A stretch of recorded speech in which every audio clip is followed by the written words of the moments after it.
你是太子妃，注意仪态，不要贼眉鼠眼的。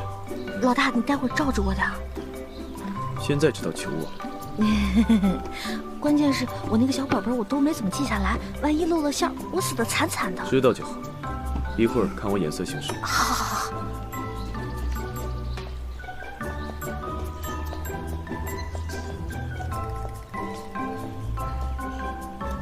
恭迎太子殿下，恭迎娘娘。哎，他怎么也在这儿？江氏那小蹄子虽然是个王妃，但是在咱们家里依旧是个破落亲戚。您是咱们家的嫡生大娘娘，身份岂是他表了几表的表人可比的？夫人好。母亲。娘娘。进屋说话。好。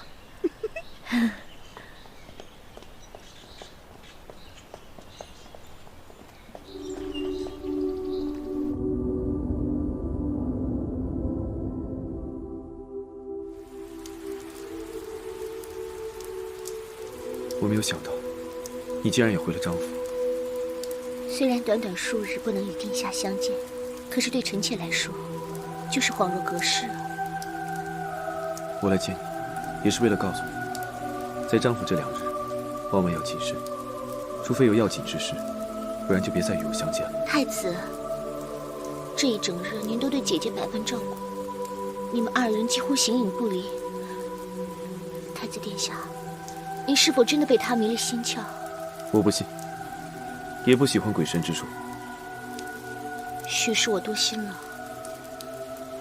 但是殿下对姐姐那般照顾，实在令臣妾难以释怀。你我自相识那日起，你便该知道，张鹏鹏永远是我们无法逾越的羁绊。臣妾知道。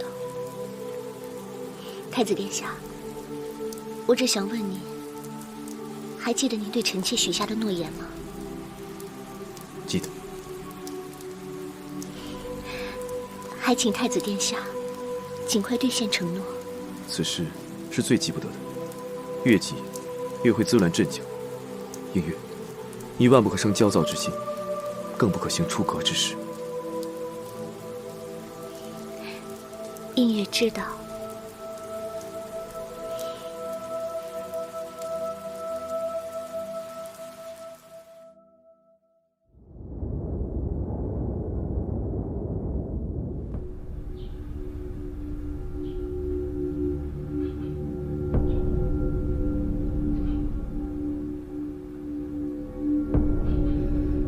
映月，今儿叫你来这儿，不光是祭拜祖宗亡灵，我也有话要当着列祖列宗的面儿问问你。你父母过世的早，你从小就在我们张府长大。你说，全府上下的人有没有把你当做一个小姐一样看待？映月自知，姨母和张家待映月恩重如山。好，既然你叫我一声姨母，那我就不能对不起你早逝的母亲。我不能眼睁睁看着你自寻死路，你说是不是这个理儿？快，母亲大人，娘娘来的正好，帮我说的话做个见证，省得以后啊，别人以为我的心偏了倚了。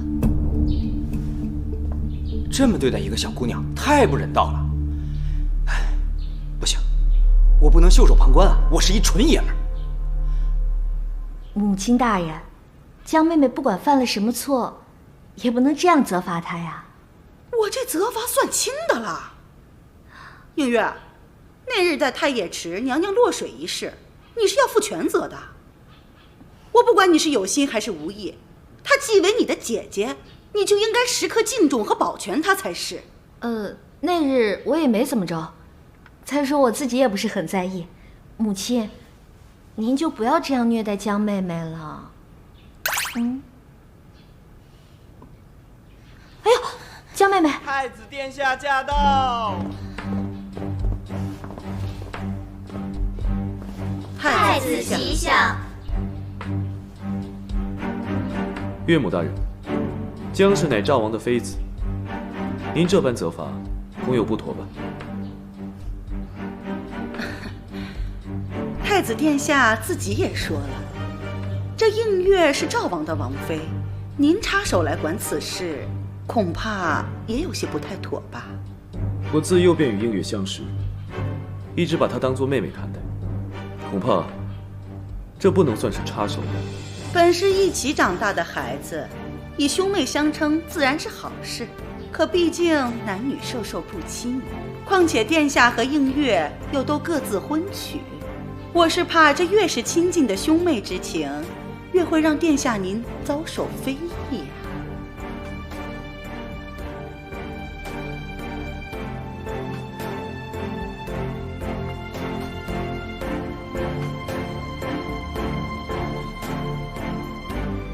好在哥我是个怜香惜玉的人，这次就让我替你英雄救美吧。